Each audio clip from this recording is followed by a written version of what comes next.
ETF index mutual funds నేర్చుకుని stock మార్కెట్లో రాణించాలనుకుంటున్నారా? వెంటనే ఈ నెంబర్కి కాల్ చేయండి.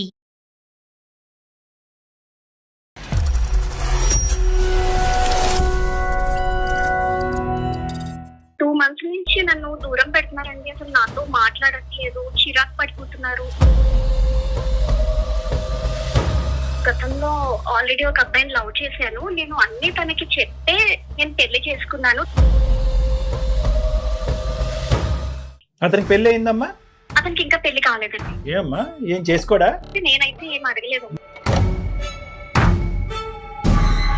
హలో, అండి మీరెవరు?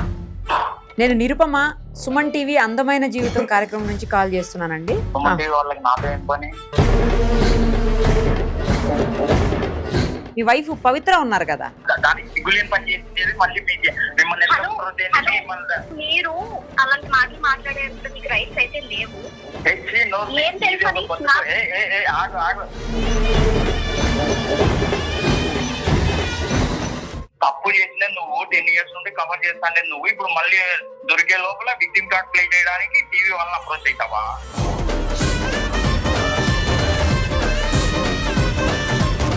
నువ్వు ఫోన్ ఎత్తుతూనే మీ ఆవిడ్ని నానా బూతులు తిడుతున్నావు. మరి 2 నెలలు బట్టి ఇంత కోపం కసి అంతా మనసులో పెట్టుకుని అలాగే ఉన్నావు ఇంట్లో? నా ముగ్గురికి ఏం చేత కావలేదు, అందుకే నేనే సంపాదిస్తాను. వాడు వేస్ట్ మీరు అలా చెప్పలేదు. బాబు, నువ్వు వేస్ట్ గాడు అయితే వేస్ట్ గాడు. పెళ్లి చూపులప్పుడే ఇంత నిజాయితీ ఉందంటే ఇంకా క్యారెక్టర్ కూడా ఇలాగే ఉంటుంది అనుకుని నేను చేసుకున్నా సార్. ఉద్యోగం చేయక నేను చేయక అసలు ఇంట్లో పరిస్థితి ఎలా ఉంటుంది అసలు? అంటే ఇప్పుడు నేను ఉద్యోగం చేయలేదు కాబట్టి ఇప్పుడు వాడు ఆఫీస్ లో పని చేస్తాను. రేపు పొద్దున వాడు ఫామ్ హౌస్ లో పని చేయమంటాడు, వెళ్తావా? నీ పేరులోనే పవిత్రతుంది, నీ బతుకులో లేదు, నీ బుద్ధిలో లేదు. ఎదవా, వాడేదో కావాలని చెప్పి వింటూ అలవాటు చేసుకో. వీడు జస్ట్ లేట్ అయినందుకే ఇంత కంగారు పడిపోతున్నాడు. వాళ్ళ 2 పిల్లలు నీకు పుట్టలేదు, వానికి పుట్టలేదు, నీకు పుట్టినారనుకుంటే వాడు ఏమైపోతారు రా కాబట్టి మంచి బీబీ గారు దొరికినారా మీకు అని మాట్లాడుకోవడం నేను విన్నా సార్. నువ్వు నన్ను అడగాలి కదా, ఏంటి వాళ్ళు ఇలా మాట్లాడుకుంటున్నారు ఏంటి అని నువ్వు అక్కడే నన్ను అడగాలి కదా. నువ్వు కడుపుకి అన్నం తింటావా, తిండి తింటావా? ఏ మొగుడన్నా వచ్చి నా పిల్లలు నాకు పుట్టలేదంట, వానికి పుట్టినారంట, సర్టిఫికేట్ చూపించమని ఎవరన్నా అడుగుతాడా? తలకాయినాడు.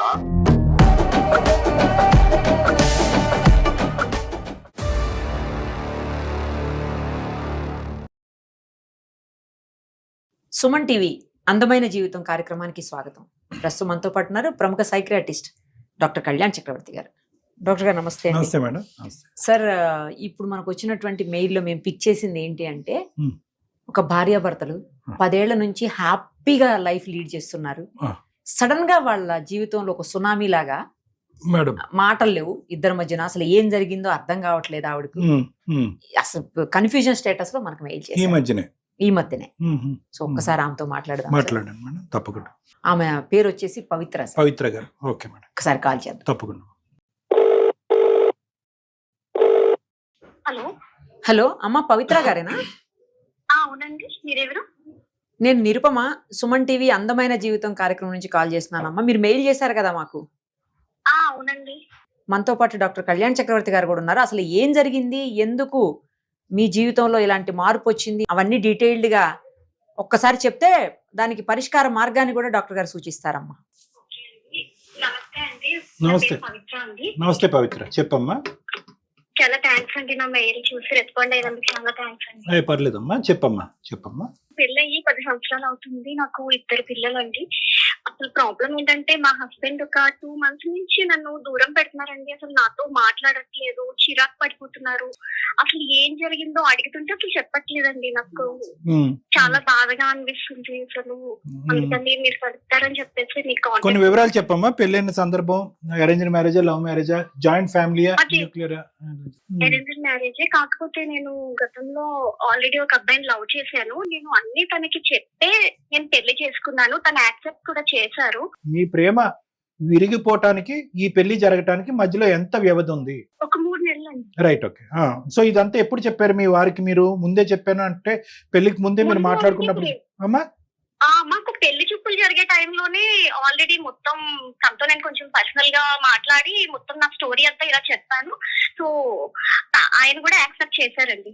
యాక్సెప్ట్ చేశారు. యాక్సెప్ట్ చేసిన తర్వాత ఓకే మేబీ 10 years లో మాకు ఒక్క ప్రాబ్లం కూడా లేదు, మాకు 2 పిల్లలు, సో చాలా బాగా ఉన్నామండి. కానీ ఇప్పుడే సడన్ గా ఎందుకు ఒక 2 నెలల నుంచి ఆయన అసలు నాతో సరిగ్గా ఉండట్లేదు. ఏమైంది? చిరాకు పడిపోతున్నారు. ఏం చేస్తూ ఉంటారా మాత్రం? ప్రెసెంట్ అయితే నేనే జాబ్ చేస్తున్నానండి, ఆయన ఖాళీగానే ఉంటున్నారు. అదేంటమ్మా? కొంచెం కరోనాలో చిన్న ప్రాబ్లం రావడం వల్ల తన జాబ్ చిన్న ఇష్యూలో ఉంది, సో తన ఇంట్లోనే ఉంటున్నారు. మీరేంటమ్మా చేసేది? నేను సాఫ్ట్వేర్ అండి. మరి ఐటీ జాబ్ చేస్తున్నారు, మరి సరిపోతుందా మనీ ఇంటి పిల్లల చదువుల గురించి కానీ ఇలాంటి వాటికి?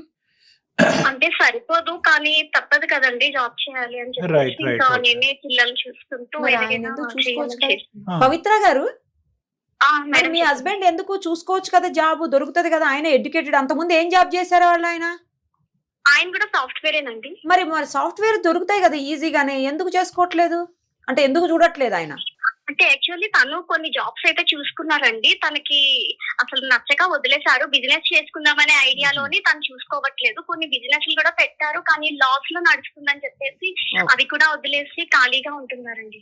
కాదమ్మా, అంటే మనిషి వ్యక్తిత్వం ఎలాంటిదమ్మా? మంచి వ్యక్తి అని అతను అంటే? తను చాలా మంచి వాళ్ళండి. నాతో కూడా అసలు ఇప్పటి వరకు ఒక ప్రాబ్లం కూడా లేదు. ఇప్పటి వరకు కూడా అసలు ప్రాబ్లం లేదు, చాలా బాగా ఉన్నాం. ఒక 2 నెలల నుంచి కొంచెం అసలు మాట్లాడట్లేదు. అసలు ఏం జరిగింది అని నేను అడుగుతున్నాను, అసలు ఆయన ఏం చెప్పట్లేదు. ఇద్దరి మధ్యన గొడవ అవటం గానీ? గొడవ లేదండి, సడన్ గా మానేశారు మాట్లాడడం. సో ఇదేమి over a period of time మాటలలో తగ్గటం కాదు, కానీ ఒకనొక సందర్భంలో ఒక రోజు కట్ అయిపోయింది కమ్యూనికేషన్. అవునండి, సడన్ గానే. నేను ఈవినింగ్ ఆఫీస్ నుంచి వచ్చాను ఒక 2 months బ్యాక్. అప్పటి నుంచి ఎందుకు చాలా డల్ గా కనిపించారు ఒక రోజంతా. నేను ఎందుకు డల్ గా ఉన్నారు అని చెప్పేసి అడిగాను. అప్పటి నుంచి కూడా అసలు మాట్లాడడం లేదు. ఇది కాకుండా ఇంకేమన్నా ఉందమ్మా? అంటే మిగతా అన్ని అంశాల్లో మీతో హ్యాపీయే కదా అతను? పిల్లల్ని చూసుకోవటం, వంట వార్పు, ఇల్లు పని, ఇంటి పని చేయటం, ఇవన్నీ కూడా అవన్నీ మీరే చూసుకుంటారా? అతను ఏమైనా హెల్ప్ చేస్తూ ఉంటాడా? ఖాళీగానే ఉన్నాడు? హెల్ప్ చేస్తారండి, ఇద్దరం కలిపే ఇంట్లో వర్క్స్ అన్ని ఇద్దరం కలిపే చేసుకుంటాము. కానీ ఆ చేసే టైంలో కూడా నాతో మాట్లాడడం లేదు. మీకేమన్నా మీ పాస్ట్ గురించి మళ్ళీ ఆ అబ్బాయితో, ఆ పాస్ట్ కి సంబంధించినటువంటి అబ్బాయితో మీరు ఈ మధ్యకాలంలో మళ్ళీ ఏమైనా మాట్లాడటం, మెసేజ్ పంపించడం ఇలా ఏమైనా జరిగినాయా? లేదా అతను గాని పంపించడం మీకు? లేదంటే అతను అటు నుంచి గానీ? యాక్చువల్లీ చెప్పాలంటే నేను ఎక్కడైతే వర్క్ చేస్తున్నానో అతను కూడా అక్కడే వర్క్ చేస్తున్నారు. కానీ ఆ విషయం అయితే మా హస్బెండ్ కి అయితే తెలియదండి, చెప్పేంత అవకాశం కూడా లేదు. నేను తనతో అసలు కాంటాక్ట్ లో కూడా లేను. సో అబ్బాయి ఎలాగమ్మా అంత కోఇన్సిడెన్స్ ఎలా అయిందమ్మా? ఒకే కంపెనీలో ఎంతకాలం బట్టి మీరిద్దరు అదే కంపెనీలో ఉన్నారు? ఒక 1 year నుంచి తను అదే కంపెనీలో వర్క్ చేస్తున్నారు. నేను ఆల్రెడీ మా హెచ్ఆర్ కి చెప్పాను వేరే దగ్గర కొంచెం షిఫ్ట్ చేయమని చెప్పేసి. ఆమె కూడా చూస్తానని చెప్పారు. నాకు ఇబ్బందిగా అవుతుంది అని చెప్పి. ఒకే కంపెనీయా, ఒకే టీమా అమ్మా? ఒకే టీం కాదండి, ఒకే కంపెనీ. కాకపోతే ఎదురు పడతారు అంతే.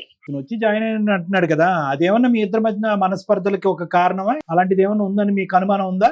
అసలు లేదండి. అసలు ఎందుకు నేను ఆ మాట అన్నాను అంటే కనుక, ఇప్పటి వరకు మీరు చెప్పినటువంటి అన్ని పాయింట్స్ లో సవ్యంగా, సానుకూలంగా, సంతోషంగా గడిచినటువంటి ఈ ప్రయాణంలో ఒక 10 సంవత్సరాల పాటు మీ పెళ్ళిలో ఇప్పటికొచ్చి ఏ ప్రాబ్లము లేదు. ఓన్లీ ప్రాబ్లం ఏంటంటే కరోనా టైంలో మీ భర్త గారు ఉద్యోగం పోగొట్టుకోవటం, అక్కడి నుంచి ఖాళీగా ఉండటం, ఈ వ్యాపారం ఆ వ్యాపారం చెప్పటం, ఏది కలిసి రాకపోవటం, కేవలం ఒక 2 months బట్టే అతను మీతో దూరంగా ఉండటం, మాట్లాడకపోవటం అనేటటువంటి జరిగింది.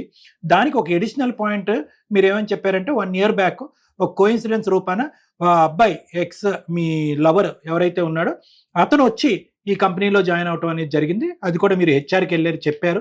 హెచ్ఆర్ పెద్ద స్పందించలేదు, అతన్ని మమ్మల్ని దూరంగా వేయండి అంటే వాళ్ళు స్పందించలేదు. అదంతా ఒక ఎత్తు.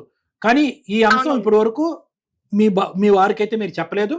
అతని మనసులో ఈ కారణం చేత మాట్లాడకుండా అతను దూరం పెడుతున్నాడు అనేటటువంటి ఆలోచన లేదు అనేది కూడా మీరు చెప్పగలుగుతున్నారు కదా? అవునండి. అంటే ఈ విషయం నేను ఒకవేళ మా హస్బెండ్ కి చెప్తే తనేదైనా తప్పుగా అపార్థం చేసుకుంటారు, ఆఫీస్ మానేమంటారు. ఇప్పుడు మానేస్తే ఇప్పుడు తనకి జాబ్ లేక, నాకు జాబ్ లేక, అసలు పిల్లలు స్కూల్స్ అవన్నీ చాలా ప్రాబ్లమ్స్, ఫుడ్ కూడా ఇబ్బంది అయిపోతుంది అని చెప్పేసి నేను అతనికి చెప్పకుండా హెచ్ఆర్ కి ఇలా మెయిల్ పెట్టాను. అది పాయింటేనమ్మా, అది పాయింటే. కానీ నేను ఎలా అంటున్నానంటే, మీరు చెప్పటం వల్ల వచ్చేటటువంటి సమస్య ఒకటి అని అనుకుంటే, మీరు చెప్పకపోగా వేరే చోట నుంచి వచ్చి అతనికి తెలిస్తే కనుక అది ఇంకో సమస్య అనేది కూడా మీరు, అంటే 2 సమస్యలే, కానీ అది పెద్ద సమస్య అవుతుందేమో అనేది మీరు ఒకసారి గమనంలో పెట్టుకోండి. ఇది ఒకటి. రెండో ప్రశ్న, అతనికి పెళ్లి అయిందమ్మా? అతనికి ఇంకా పెళ్లి కాలేదండి. ఏమ్మా ఏం చేసుకోడా? నేనైతే ఏం అడగలేదండి. అసలు ఎందుకు మాట్లాడట్లేదు, రైట్ నువ్వు ఇలా తప్పు చేసావు ఏంటి, అసలు ఏదైనా చెప్పాలి Right. కదండి. నేను తెలుసుకోవాలనుకుంటున్నాను, అందుకే తను నా కాల్స్ అసలు ఆన్సర్ చేయట్లేదు. మరి ఫోన్ కలుపుతారా ఒకసారి అతనికి మాట్లాడదాం? తను నా కాల్స్ లిఫ్ట్ చేయట్లేదండి. కాల్స్ కూడా లిఫ్ట్ చేయట్లేదా? లిఫ్ట్ చేయట్లేదు. మరి ఈ 2 months బట్టి పిల్లల్ని పెంచే విధానంలో రకరకాల మాటలు వస్తాయి, అవి కూడా మాట్లాడుకోవట్లేదమ్మా మీరు? లేదండి, ఇంట్లో ఏదో అంటే నేను మాట్లాడుతా ఉంటే జస్ట్ అలా వినేసి ఊరుకుంటారు అంతే అండి, అసలు మాట్లాడట్లేదు. సో ఇంట్లో పిల్లల మాటలు తప్ప మీ ఇద్దరు మాటలు వినిపించారు? లేదండి, ఒకవేళ నేనే మాట్లాడతాను, తనకి అర్థం అవుతుంది కానీ నాతో మాట్లాడతాను. సరే, ఫేర్ ఎనఫ్. ఒకసారి నంబర్ ఇవ్వమ్మా, మేడంకి నెంబర్ ఇస్తే మేడం ఒకసారి కలుపుతారు, మీరు లైన్ లో ఉండండి. మెసేజ్ పంపించమ్మా. ఏం పేరండి మీ హస్బెండ్ పేరు? ఓకే, మెసేజ్ చేయండి నంబర్ ఒకసారి నాకు. Okay madam.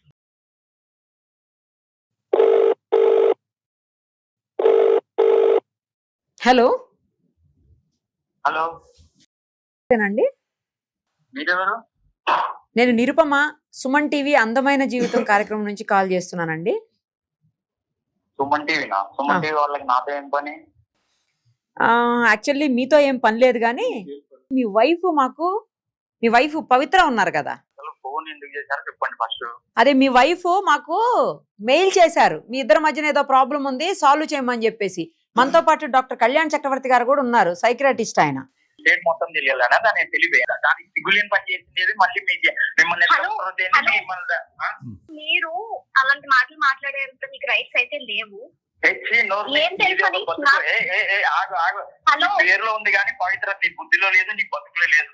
మ్యాటర్ ఏంటో చెప్పకుండా అలా చేయడం మంచి పద్ధతి కాదు. ఏంటి నా గురించి నీకు తెలీదా? తప్పు చేసిన నువ్వు 10 years నుండి కవర్ చేస్తాను, నువ్వు ఇప్పుడు మళ్ళీ దొరికే లోపల విక్టిమ్ కార్డ్ ప్లే చేయడానికి టీవీ వాళ్ళని అప్రోచ్ అవుతావా? 10 సంవత్సరాల పాటు సవ్యంగా జరుగుతున్నటువంటి ఒక బంధంలో 2 నెలలు బట్టి మా ఆయన నాతో కంప్లీట్ గా మాట్లాడకుండా మానేశాడండి, నాకు అర్థం కావట్లేదు అనే ప్రశ్నతో మీ ఆవిడ మా దగ్గరకు వచ్చింది. నువ్వు ఫోన్ ఎత్తుతూనే మీ ఆవిడని నానా బూతులు తిడుతున్నావు, మరి 2 నెలలు బట్టి ఇంత కోపం కసి అంతా మనసులో పెట్టుకుని అలాగే ఉన్నావు ఇంట్లో? అసలు ఏం జరిగింది? నీ వర్జన్ అనేటటువంటిది మేము వినకుండా మేము ఎటువంటి నిర్ణయం తీసుకోము. ఆ అమ్మాయి తరపున మేమేదో వకాలతో పుచ్చుకుని నీ మీద అటాక్ చేయడానికి మేము రాలేదు. ఆ అమ్మాయి ఎంత ఇంపార్టెంట్, నువ్వు అంత ఇంపార్టెంట్, మీ ఇద్దరికి పుట్టినటువంటి 2 పిల్లల యొక్క భవిష్యత్తు కూడా అంతే ఇంపార్టెంట్. నువ్వు చెప్పాలనుకున్నా చెప్పయ్యా స్వామి, ఏం జరిగింది? అంటే సార్ ఇప్పుడు నా వర్షన్ చెప్పాలా లేకుంటే జరిగిందే చెప్పాలా? అంతా చెప్పు, నీ వర్జను చెప్పు, జరిగింది చెప్పు, వాస్తవం చెప్పు. నేను నా వర్షన్ చెప్తా సార్, మీరు ఫైనల్ గా జరగలేదా జరిగిందా అనేది మీరు మేము చేసుకుంటాం. మాకు ఉండేటటువంటి పద్ధతులు ఏది నిజం అబద్ధం అనేది మాకు ఉంటది, అదంతా పక్కన పెట్టు. నువ్వు చెప్పేం జరిగింది? అంటే నా మొగుడికి ఏం చేత కావలేదు, అందుకే నేనే సంపాదిస్తాను, వాడు వేస్ట్ బాబు. నువ్వు వేస్ట్ గాడు అయితే వేస్ట్ గాడు, తనైతే చెప్పలేదు. నువ్వు మెడకేకేస్తే తలకేకేస్తే ఇలాంటి పనులు చేయదు. అది ఏం చేసింది చెప్పాలే కదా, పాయింట్ చెప్పకుండా. అంటే ఏం చెప్పకనే మీరు నాకు కాంటాక్ట్ అయినారా? నీతో అబద్ధం ఏం జరగలేదని చెప్తోంది. నీతో అబద్ధం ఆడవలసిన అవసరం ఏమీ లేదు మాకు. ఆ అమ్మాయి మాకేదో న్యూట్రల్ గా నా ప్రాబ్లం చెప్తా వినండి. చెప్పండి. ఆ మాది అరేంజ్డ్ మ్యారేజ్ సార్. అది పెళ్లి చేసుకున్నప్పుడు ఇంకా చదువుకుండేది. నాతో ఏమని చెప్పింది, మంచి సంబంధం అని పెళ్లి చేస్తానండి, లవ్ అయిపోయి అయింది కానీ ఇప్పుడు లేదు, బ్రేకప్ అయ్యి 6 months అయిందా అని చెప్పింది. నాకు అది బ్రేకప్ అయిందో లేదో కూడా నాకు తెలియదు. నిజాయితీగా చెప్పే లోపల నేను నమ్మిన. అబ్బా పెళ్లిలోనే పెళ్లి చూపులప్పుడే ఇంత నిజాయితీగా ఉందంటే ఇంకా క్యారెక్టర్ కూడా ఇలాగే ఉంటుంది అనుకుని నేను చేసుకున్నా సార్. 10 years నుండి బాగా గడుస్తుంది. నేను కూడా ఏ విషయాలు ఏం పట్టించుకోలేదు. నాకు కూడా ఏదో ఓన్ గా బిజినెస్ చేసుకుందామని జాబులు మానేస్తాను. నేను ఎందుకంటే ఒకరి కింద పని చేసే మెంటాలిటీ కాదు నాది. ఓన్ గా ఇది అవుతామని నేను ట్రై చేశాను, ఫెయిల్యూర్ అయినాను, వదిలేశాను. ఇప్పుడు ఏదో కొత్త ఓన్ గా స్టార్ట్అప్ స్టార్ట్ చేద్దామని దాని ప్రాసెస్ లో ఉన్నాగా ఆఫీస్ పోయినప్పుడు నాకు ఒక భరించలేని నిజం తెలిసింది. అంటే దాని క్యారెక్టర్ ఏందనే నాకు తెలిసింది సార్. అది ఏమనేది చెప్తాను. ఆ తర్వాత మీరే పెద్దలు కదా, మీరే ఏం చెప్తారో చెప్పండి. సరే చెప్పు, పెద్దలం కదా చెప్పు. అది నేను ఆఫీస్కి వెళ్ళినప్పుడు నేను ఏదో ఫ్రెష్ అప్ అవుదామని, అది ఇంకా రావడానికి టైం పడుతుందంటే నేను వాష్రూమ్ కి వెళ్ళి ఫ్రెష్ అప్ అయ్యేటప్పుడు వాష్రూమ్ దగ్గర అది దాని కానీ ఎట్లా చెప్పాలో నాకు చాలా ఇబ్బందిగా ఉంది సార్. కానీ చెప్పాలి పరిస్థితి కాబట్టి చెప్పేస్తున్నాను. చెప్పడానికి రావడం లేదు సార్ అది చేసిన పని. అది వాళ్ళ బాయ్ ఫ్రెండ్ అప్పుడెప్పుడో లవ్ బ్రేకప్ అనేది, ఇప్పుడు వాడు ఆఫీస్ లో ఉన్నాడు. వాడు వాని ఫ్రెండ్ మాట్లాడుకోవడం నేను విన్నాను. వాడు ఏమంటున్నాడంటే వీడు జస్ట్ లేట్ అయినందుకే ఇంత కంగారు పడిపోతున్నాడు, వాళ్ళ ఇద్దరు పిల్లలు నీకు పుట్టలేదు, వానికి పుట్టలేదు, నీకు పుట్టినారనుకుంటే వాడు ఏమైపోతారా నా కొడుకు, మంచి బీపీగా దొరికినారా మీకు అని మాట్లాడుకోవడం నేను విన్నా సార్. అదే ఆఫీస్ లో మా ఫ్రెండ్ ఉన్నాడు. మా ఫ్రెండ్ ద్వారా కనుక్కుంటే తెలిసింది ఏంటంటే వాడు ఆఫీస్ లో 1 year నుండి వర్క్ చేస్తున్నాడంట. సేమ్ ప్రాజెక్ట్ మీద వర్క్ చేస్తున్నాడు నాకు తెలిసింది. ఇది నాతో చెప్పాలా కదా, అప్పుడు బ్రేకప్ విషయం చెప్పిండేది 10 years ముందు. 1 year జాయిన్ అయినప్పుడు ఎందుకు చెప్పలే, 1 year నుండి ఎందుకు దాచిపెట్టింది అంటే వీడు కనుక్కోలే. లేదంటే నేను ఆల్రెడీ పెళ్లి చూపులు చెప్పేస్తాను, ఇంకా నేను ఏం చేసినా నిజాయితీ పత్రాలనే సర్టిఫికేట్ తో బతికేచ్చని తను తెలియదు సార్. అందుకనే ముందుగానే అది ముందు పెళ్ళప్పుడు ప్లానింగ్ లేకుంటే రీసెంట్ గా ఏమన్నా పాత విషయాలు గుర్తుకొచ్చి స్వీట్ మెమరీస్ అట్ సైడ్ మళ్ళీ నన్ను ఇది చేసిందో నాకు తెలియదు, కానీ అదైతే నాకు వద్దు సార్. మీ భార్య పేరు ప్రస్తావన వచ్చింది అక్కడ? సార్ వచ్చింది. నేను వాష్రూమ్ పోయేటప్పుడు వాడు అన్నాడు మళ్ళీ నువ్వు ఆఫీస్ లో జాయిన్ అవ్వని తెలిస్తే ఇంకేమైపోతారా అని వాళ్ళు మాట్లాడుకోవడం నేను విన్నాను. నాకు అన్ని తెలుసు. అందుకే ఆ రోజు నుండి దాని ముఖం చూడబుద్ది కాదు. సరే సరే, మళ్ళీ అది రిపీట్ చేయకు, కానీ ఎందుకు అలా పదే రిపీట్ చేస్తావు? కానీ విను, సరిగా విను నువ్వు మాట. మేము అడిగేదానికి ప్రశ్నకి సమాధానం చెప్పు. రిపీట్ చేసినంత మాత్రానే ఏం కాదు. ఇప్పుడు అందులో ఉన్నటువంటి మగాళ్ళు ఒక మగాడు ఎవరైతే ఉన్నారో ఒక ఎక్స్ బాయ్ ఫ్రెండా? ఇన్ని సంవత్సరాలు 10 సంవత్సరాల నుంచి నాతో కాపురం చేస్తున్నావు కదా, ఇన్ని సంవత్సరాల నుంచి నన్ను ఇదే నన్ను అర్థం చేసుకున్నది. ఉద్యోగం అంటున్నావు కదా, ఇప్పుడు సడన్ గా ఎవరో వచ్చి జాయిన్ అయ్యారని చెప్పి నేను ఎందుకు జాబ్ మానేయాలి? జాబ్ మానేస్తే మన పరిస్థితి ఏంటి? నువ్వు ఉద్యోగం చేయక నేను చేయక అసలు ఇంట్లో పరిస్థితి ఎలా ఉంటది అసలు? అంటే ఇప్పుడు నేను ఉద్యోగం చేయలేదు కాబట్టి ఇప్పుడు వాడు ఆఫీస్ లో పని చేస్తాను. రేపు పొద్దున వాడు ఫామ్ హౌస్ లో పని చేయమంటాడు. వెళ్తావా? వెళ్తాంటే కదా. నేను ఉద్యోగం చేయడానికి అతనికి అసలు సంబంధం ఏంటి? నువ్వెవరు చెప్పడానికి అసలు? నాకు అవన్నీ వద్దు. బేసిక్ క్వశ్చన్ ఒకటి అడుగుతా. నువ్వు వాడు 1 year నుండి నీ ఆఫీస్ లో పని చేస్తా అంటే నాకు ఎందుకు చెప్పలేదు? అదొక్కటి చాలు. ఆ విషయం దాచిపెట్టినావంటే మిగతా ఎన్ని విషయాలు దాచిపెట్టింటావో ఆడే అర్థమైపోతుంది. చెప్పేది విను, నేను దాచిపెట్టడం అయితే నిజమే, కానీ నీకు చెప్తే నువ్వు వెంటనే ఉద్యోగం మానేమంటావు. ఉద్యోగం మానేస్తే అసలు ఎలా ఉంటుందో చెప్పమని పరిస్థితి ఏంటి? పిల్లలు ఉన్నారు, స్కూల్స్ అన్ని ఉన్నాయి కదా, అన్ని అర్థం చేసుకొని నేను అసలు నీకు చెప్పలేదు. నేను ఆల్రెడీ HR కి మెయిల్ పెట్టుకున్నాను. నేను ఆల్రెడీ నాకు వేరే దగ్గర ఆల్రెడీ షిఫ్ట్ చేయమని చెప్పేసి నేను అడిగాను. కావాలంటే ఒకసారి మా HR ని వెళ్ళి అడుగు. అన్ని వదిలిపెట్టండి. ఇప్పుడు పిల్లలు వాడు అంత కరాకండి చెప్తున్నాడు నీకు పుట్టలేదంటే ఏమైపోతారా అని. ఎట్లా తెలుస్తాయి వానికి? హలో, ఎవరు చెప్పారు నీకు? నీకు ఎవరు చెప్పారు? చెప్తాడు. ఎక్స్ లవర్తో మాట్లాడటం విన్నాను నేను. ఏం విన్నావు చెప్పు. వాడు లేట్ అయినందుకే అంత ఇదైపోతానంటే ఆ ఇద్దరు పిల్లలు వానికి పుట్టలేదు నీకు పుట్టినారంటే వాడు ఏమైపోతారు అని మాట్లాడుకోవడం నా చెవులతో విన్నాను. నువ్వు నన్ను అడగాలి కదా, ఏంటి వాళ్ళు ఇలా మాట్లాడుకుంటున్నారు ఏంటి? నువ్వు అక్కడే నన్ను అడగాలి కదా, ఆ పార్టీ జరుగుతున్నప్పుడు అడగాలి కదా. నువ్వు కడుపుకి అన్నం తింటావా గిడ్డి తింటావా? ఏ మొగుడన్నా వచ్చి నా పిల్లలు నాకు పుట్టలేదంట వానికి పుట్టినారంట సర్టిఫికేట్ చూపించమని ఎవరన్నా అడుగుతాడా? తలకాయ ఉన్నాడు అడుగుతాడా? DNA టెస్ట్ చేపిస్తే ఇద్దరికి డౌట్ క్లియర్ అయ్యింది. సంవత్సరాల్లో నీకు ఎక్కడైనా ఒక్కసారైనా డౌట్ వచ్చిందా? నువ్వు మా ఆఫీస్ కు వచ్చావు కాబట్టి నువ్వు ఇలా మాట్లాడుతున్నావు. ఇన్ని సంవత్సరాల్లో నీకు రాలేంది ఎవరు? అమ్మా ఒకసారి పవిత్ర నేను ఒక 2 ప్రశ్నలు నిన్ను అడుగుతానమ్మా. మరి వాళ్ళిద్దరూ అంతలా మాట్లాడుకునే చనువు ఉందమ్మా ఆఫీసులో? లేదా నీ గురించి కాదు వేరే ఎవరి గురించో మాట్లాడుతున్నారా? అసలు అతను ప్రత్యేకంగా అంటున్నాడు ఇప్పటికి వచ్చి, ఎప్పుడు అతను అనుమానం పడలేదు, ఇటువంటి పరిస్థితి ఎప్పుడు కూడా మీ ఇంట్లో రాలేదు, ఇది ఫస్ట్ టైం అతను అంటున్నాడు. బహుశా అతను చూసింది విన్నదే చెప్తున్నాడు. అసలు ఆ స్థాయిలో వాళ్ళు ఒకిద్దరు, ఒక నీ ఎక్స్ లవరు ప్లస్ ఇంకొక పరాయి వ్యక్తి నీ గురించి అంత అసభ్యకరంగా మాట్లాడుకునేటటువంటి పరిస్థితి మీ ఆఫీస్ లో ఉందా? నాకు అదే అర్థం కావట్లేదు సార్. నేను ఆఫీస్ లో కూడా అందరితో చాలా గౌరవంగా ఉంటాను. అసలు ఎవరితో కూడా నాతో ఎవరు ఇలాంటి టాపిక్స్ అయితే ఎవరు షేర్ చేయలేదు, మాట్లాడలేదు కూడా నాతో. సడన్ గా మరి మా హస్బెండ్ వచ్చిన తర్వాత వాళ్ళు ఎందుకు అలా మాట్లాడారో నాకు అర్థం కావట్లేదు. ఇప్పుడు మీరు అతనితో మాట్లాడిన తర్వాతనే ఇలా పార్టీలో ఇలా జరిగిందని ఇప్పుడు మీతో చెప్తున్నారు. పవిత్ర మరి ఇది లెక్క ఎలా తేలుతుంది? ఇది ఇప్పుడు లెక్క ఎలా తేలుతుంది? ఇప్పుడు ఇది లెక్క ఓకే, నీ వరకు నువ్వు చాలా పవిత్ర అనే పేరు పెట్టుకున్నట్టుగానే నువ్వు చాలా పవిత్రంగా ఉన్నావు. నీ మనస్తత్వంలో, నీ ఆలోచన, నీ వ్యవహార శైలిలో ఎక్కడ కూడా ఎటువంటి తప్పు లేదు. చక్కగా 2 పిల్లలు మీ ఇద్దరు కన్నారు. కానీ ఒక పరాయి ఇద్దరు వ్యక్తులు ప్రత్యేకంగా ఇతన్ని పక్కన పెట్టుకుని వీడు ఆఫీస్కి నుంచే ఇంటికి వెళ్ళడానికి లేట్ అవుతే ఇంత ఫీల్ అయ్యేటటువంటి వాడు ఆ ఇద్దరు పిల్లలు నీకు పుట్టారు అనేటటువంటి అంత బహిరంగంగా అంత చండాలంగా మాట్లాడుతూటటువంటి ఇద్దరు వ్యక్తులు అలా మాట్లాడుతున్నారు అంటే కనుక ప్రత్యేకంగా అందులో ఎవరికైనా వాళ్ళిద్దరికి కానీ ఒక్కడికి కానీ ఏదో ఒక చెడు బుద్ధి అయితే ఉందిగా. మీ ఇద్దరు కాపురంలో చిచ్చు పెట్టాలని ఉద్దేశం ఉంది కదా.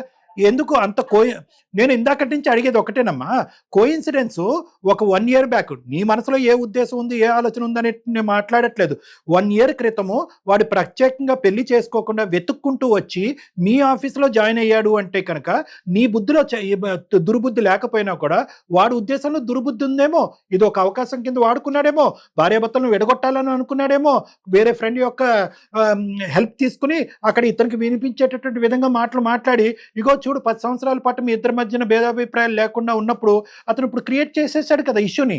ఇటువంటి దుర్బుద్ధి ఉండేటటువంటి వాడు, ఇలాంటి వాడు మీ ఆఫీసులోకి ఎంటర్ అయిన తర్వాత నీకు ఏమి వాడి యొక్క బిహేవియర్ కానీ మేనరిజమ్స్లో కానీ మాటల్లో కానీ ఓకే, ఒక అంశం అయితే కనుక భర్తకు చెప్పకుండా దాచిపెట్టడం అనేది నేను ఇందాక అన్నాను కదా, 2 రిస్కులు ఉంటాయి. ఒకటి డైరెక్ట్గా మీ భర్త కనుక్కోవటం, ఇంకో రిస్క్ ఏంటంటే కనుక నువ్వు ప్రత్యేకంగా వెళ్ళి మీ భర్తకు చెప్తే కనుక ఈ ఉద్యోగం కూడా మానిపిస్తే ఇల్లు గడిచేది ఎలాగా అనేది ఒకటి. నేను ఏదైతే అన్నానో అదే జరిగింది ఇక్కడ. మీ హస్బెండ్ ఎప్పటికీ మీ జీవితకాలంలో ఎప్పటికీ ఆఫీస్కి రాడని నువ్వు అనుకున్నావో ఏంటో నాకు తెలియదు, కానీ అతను రానే వచ్చాడు. గంట లేట్ అయిందని వచ్చాడు అతను.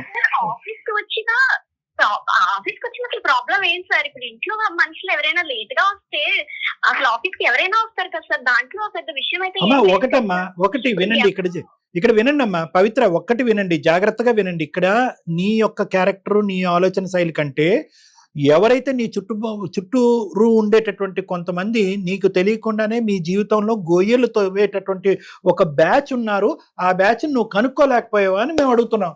బ్యాడ్ ఇంటెన్షన్ తోనే అక్కడ జాయిన్ అయ్యి ఉండాలి సార్ అసలు. అంతే మేడం, అది ఈ అమ్మాయికి ముందే పసిగట్టి ఐదర్ మీ భర్త కన్నా కూడా వాడు ఇక్కడ చేరాడండి, వాడి ఉద్దేశం ఇలా ఉందని ముందే చెప్పాలి. చెప్పుంటే కనుక అది ఇక్కడి వరకు వచ్చుండేది కాదు. కానీ ప్రత్యక్షంగా వచ్చి మీ హస్బెండ్ అక్కడొచ్చి ఆయన చూసేటప్పటికి చూసిన మొదటిసారే ఇటువంటి సందర్భం, ఇటువంటి మాటలు అతను చెవుని వినేటప్పటికి అతను రియాక్ట్ అవటంలో ఎటువంటి తప్పు లేదు.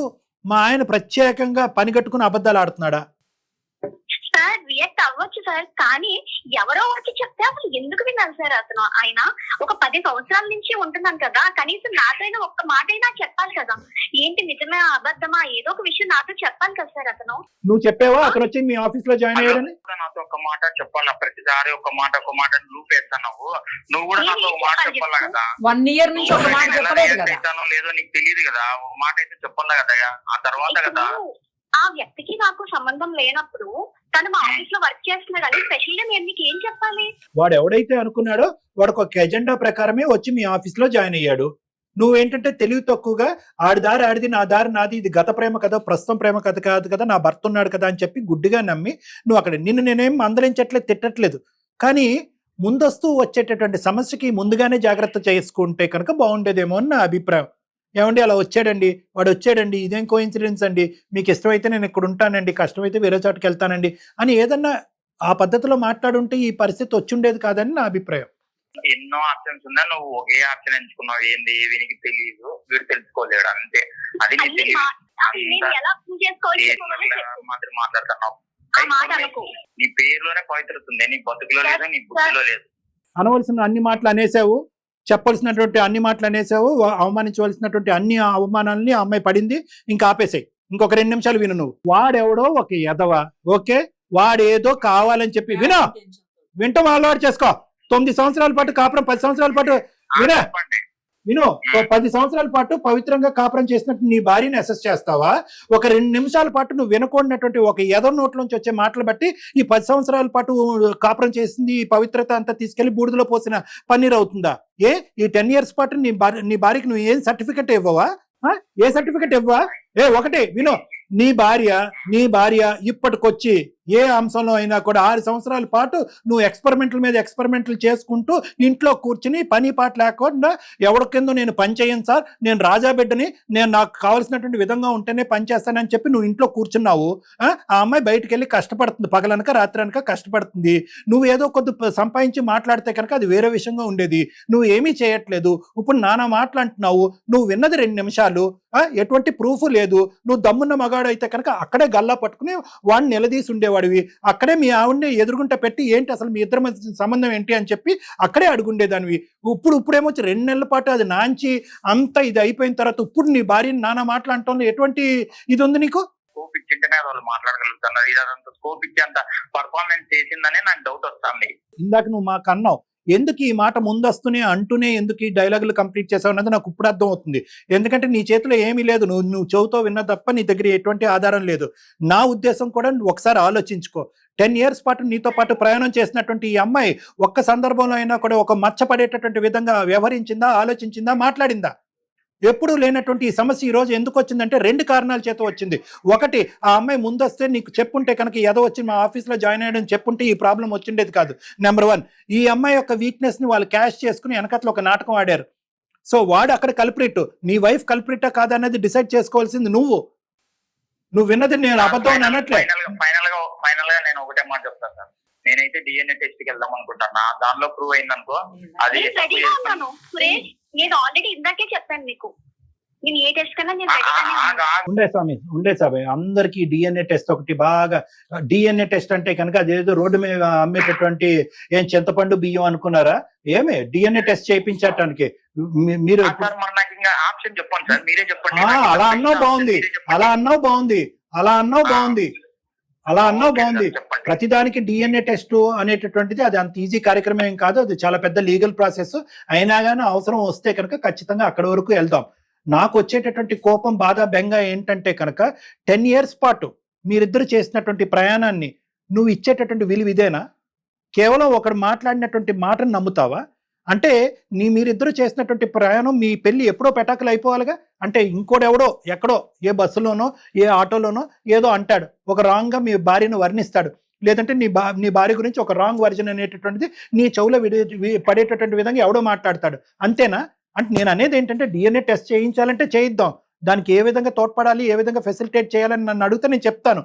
అది కాదు, దానికంటే ముందు మనసా వాచా కర్మ, మనస్ఫూర్తిగా నువ్వు ప్రేమించి పెళ్లి చేసుకున్నటువంటి ఒక భార్య, నమ్మకంగా చేసినటువంటి ఒక 10 సంవత్సరాల ప్రయాణం, ఇష్టపడి పెళ్లి చేసుకున్నట్టు మీరిద్దరు 6 సంవత్సరాల పాటు నువ్వు ఏ సద్యోగం చేయకపోయినా, ఇంట్లో కూర్చున్నా కూడా ఉద్యోగం చేసేటటువంటి ప్రయత్నం చేయకపోయినా, పెట్టేటటువంటి ఎక్స్పెరిమెంటల్గా బిజినెస్లు పెట్టి నష్టం వచ్చినా కూడా ఆ నష్టం అమ్మాయి భాగం పంచుకుని ఉందే గానీ నువ్వు వెళ్ళి బయటకు వెళ్ళి పని చేసి 4 పైసలు సంపాదించు అని చెప్పి నీ మీద ఒత్తిడి పెట్టినటువంటి ఒక భార్యకి ఈ రోజు నువ్వు ఇచ్చే విలువ ఇంతేనా?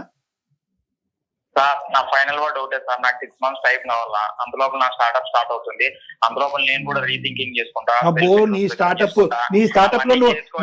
లో చేసుకొని అప్పుడు ఫైనల్ గా నా వర్షన్ అనేది అమ్మాయితో కలవడం, లేదంటే నా పిల్లలతో ఇది కావడం. తప్పు, చాలా తప్పు. నీకు ఆప్షనే లేదు. సురేష్, నీకు ఆప్షనే లేదు. DNA టెస్ట్ చేయిద్దామంటే చేయిద్దాం, కానీ దానికంటే ముందు ఎవడైతే ఈ మాటలు అన్నాడో వాడు గల్లా పట్టుకుని పద, అమ్మాయి కూడా వస్తుంది, నేను నిరుపమా మేడం కూడా వస్తాము. అసలు వాడు ఏ సందర్భంలో ఏ పరిస్థితిలో అన్నాడు, అసలు ఈ అమ్మాయిని ఉద్దేశించి అన్నాడా, ఏ ఆలోచనతో అన్నాడు, మొత్తం అంతా కూడా లెక్క తేలటం పెద్ద కష్టం కాదు. మేము ఇన్వాల్వ్ అవుతాయి. DNA టెస్ట్ కంటే ముందు మేము ఇన్వాల్వ్ అవుతాం. అసలు నిజాలు ఏంటి అనేటటువంటిది అక్కడ బట్టబయలు అవుతాయి. ఆ అమ్మాయి కూడా ఒక మాట అంది. ఏమంది నీ భార్య? ఏవండి దేనికైనా, ఏ టెస్ట్ కైనా, ఏ ఇన్వెస్టిగేషన్ కైనా, ఎటువంటి పరీక్షకైనా నేను మెంటల్ గా ప్రిపేర్ గానే ఉన్నాను, మీదే లేటు అని అంది. నువ్వు దానికి ఇచ్చినటువంటి ఆప్షన్ ఏంటంటే DNA టెస్ట్. కానీ అది నేనేమనుకుంటున్నానంటే ఎథికల్ గా, మోరల్ గా, మానవతా దృక్పథంలో అది మంచి ఆలోచన కాదు. భార్యాభర్తల మధ్యన టెస్టులు అనేటటువంటిది బంధాన్ని ఏర్పరచవు. భార్యాభర్తల మధ్యన నమ్మకం అనేటటువంటిది ఉంటుంది, ప్రేమ ఆప్యాయతలని ఉంటుంది, గతం అనేటటువంటిది చరిత్ర మీ ఇద్దరి యొక్క బంధం గురించి మాట్లాడుతుంది. ఒక పనికిరానోడు ఒక 4 మాటలు, నీకే కాదు ఈ ప్రోగ్రామ్ చూసేటటువంటి వాళ్ళందరికీ కూడా చెప్తున్నాను, ఎవరో ఏదో మాట్లాడుకుంటారు. రోడ్డు మీద ఎన్నో కుక్కలు మరుగుతూ ఉంటాయి.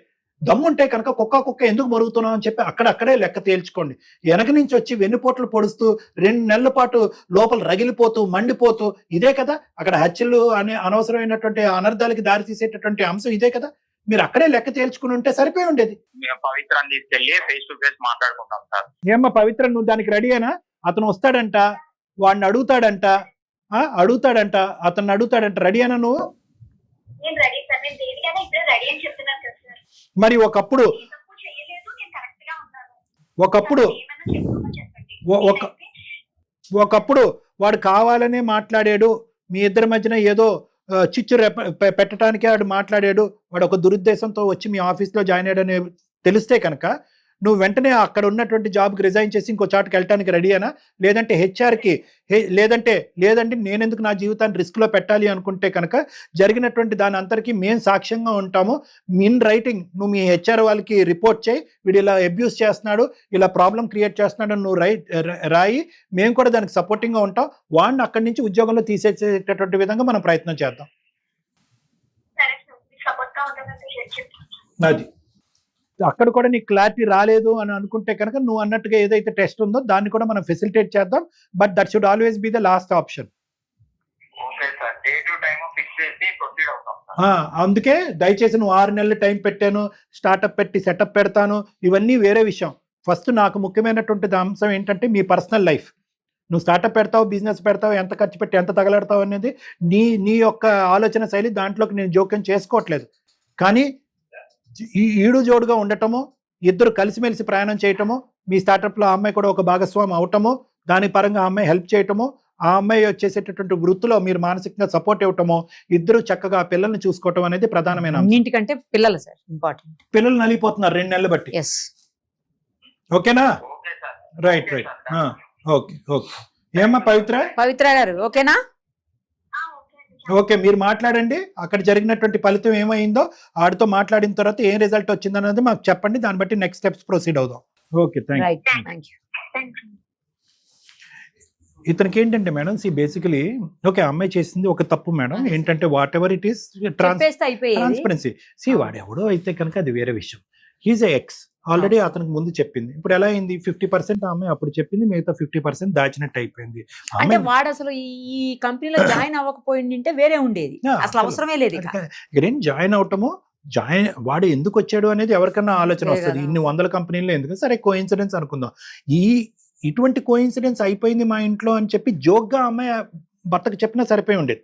అవును, జోక్గా చెప్పినా అట్లీస్ట్ ఫ్యాక్ట్స్ గానే ఉన్నాయి, ఇన్ఫర్మేషన్ ట్రాన్స్పరెంట్ గా ఉన్నదని. అది నెంబర్ 1. నెంబర్ 2 ఏంటంటే కనుక ఇతను విన్నది ఏమి పిచ్చి మాటలు కాదు. వాడు అనే ఉంటాడు, ఈ అమ్మాయిని ఉద్దేశించి అన్నాడో ఏమన్నాడో నాకు తెలియదు కానీ అనే ఉంటాడు. వాడు ఉద్దేశం అనేటటువంటిది ఇప్పుడు వరకు సంవత్సరం టైంలో ఈ అమ్మాయి కనిపెట్టలేకపోయింది. వచ్చినటువంటి 10 నిమిషాల్లో అతను చూసినటువంటి దాంట్లో ఆడ ఉద్దేశం కనిపించింది. ఇప్పుడు సో ఆ అమ్మాయి ఒక రిస్క్ ఏరియాలో ఉంది, ఒక డేంజరస్ పర్సన్ ఆ అమ్మాయి చుట్టూనే తిరుగుతున్నాడు. సో కాబట్టి మనం ఇలా డిస్కస్ చేసుకోవటం వల్ల ఏంటంటే వీళ్ళు వెళ్ళి వాడిని ప్రశ్నించటము, వాడిని అక్కడి నుంచి ఉద్యోగంలో రిమూవ్ చేయటము, అప్పుడు వీళ్ళిద్దరూ హ్యాపీగా ప్రయాణం చేయటం అనేది జరుగుతుంది. లేదంటే ఈ అమ్మాయి అక్కడ మానేసి వేరే దగ్గరికి వెళ్ళటం ఏదో సంథింగ్, అది రిస్క్ అని అంటుంది. కాబట్టి థ్యాంక్ యూ సో మచ్.